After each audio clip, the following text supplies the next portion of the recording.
Hi everyone, welcome to my channel. This is Game of Crones, and I'm here and excuse the cold. I've been a bit ill the last few days.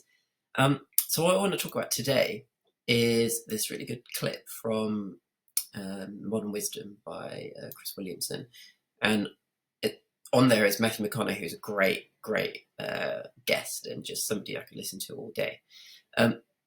Something that caught my attention is what he speaks about here, which is a good man is not a nice guy. And I feel like, because stress is something I talk about a lot, and how stress is one of my triggers for Crohn's, the sort of challenge that I have internally is this sort of nice guy, people pleaser trait that I've sort of been nurtured into me from a young age, and just trying to battle with that and to try and be a good man. And sometimes to be a good man means that you can't be a nice guy and a people pleaser. Now let's just watch some of this and you'll see. What's the difference between a nice guy and a good man? Yeah. Right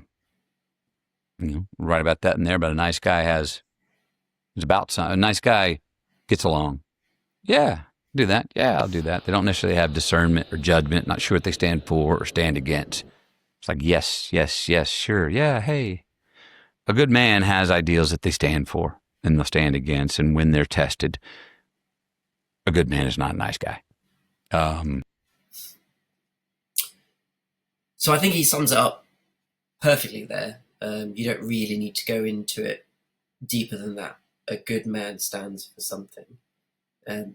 Whereas a nice guy is somebody who is a bit too worried about external perceptions.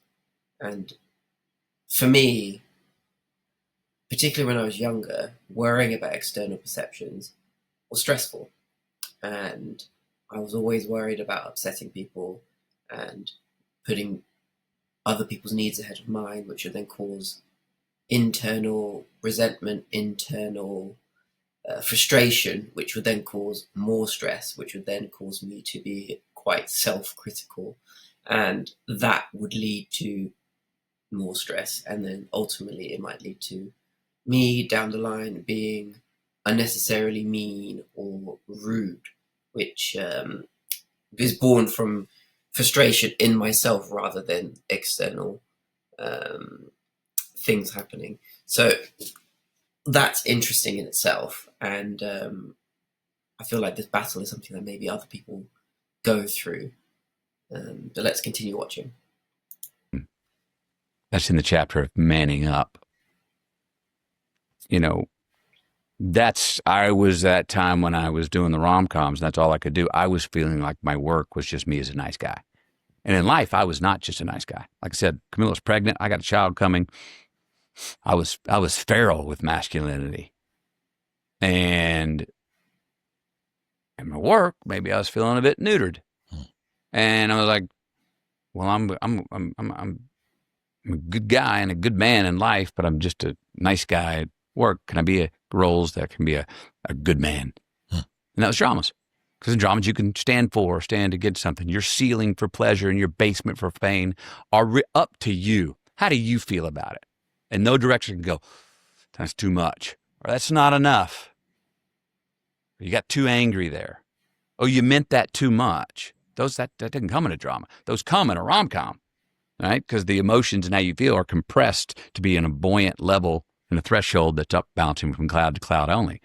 Dramas are as much pain, as much evil as you want to go, as deep, dark you want to go. Get there. Let's see how far you go.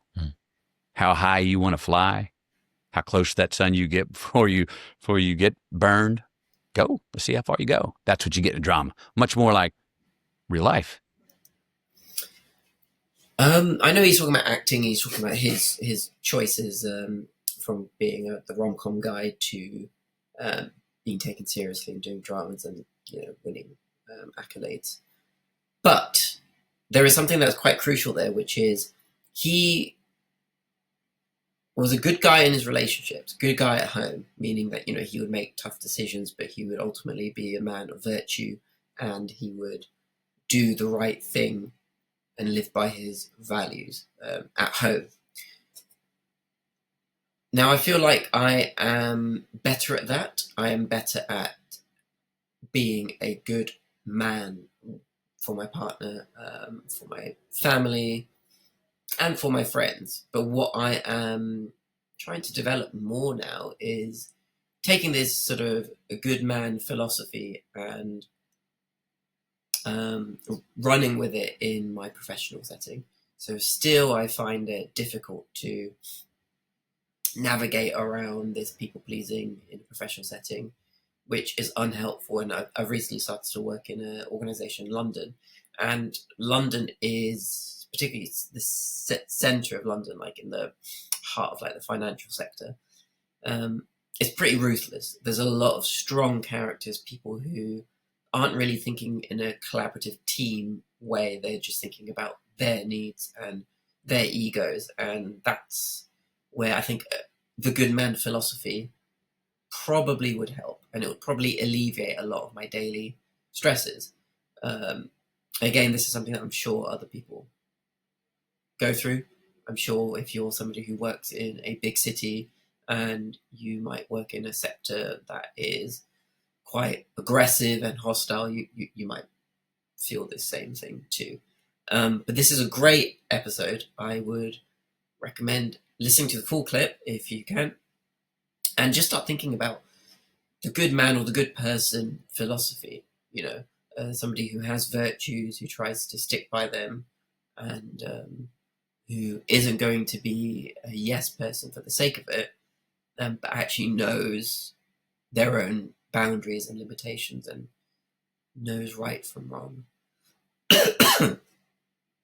I feel like this is the best way to kind of live your life in general. It aligns yourself to be more virtuous, it aligns yourself to be more honest and authentic with yourself. And then also, it just means that you're not going to be as stressed or frustrated within yourself. And this is something I'm trying to navigate myself at the moment, and I can keep you up to date with how that's going. But yeah, so that's it for me. You know, I am a bit ill today, and I have been ill for the last few days, but more videos will be out. So in the meantime, watch some Modern Wisdom, watch some great Matthew McConaughey quotes, and together let's listen to McConaughey and stay healthy.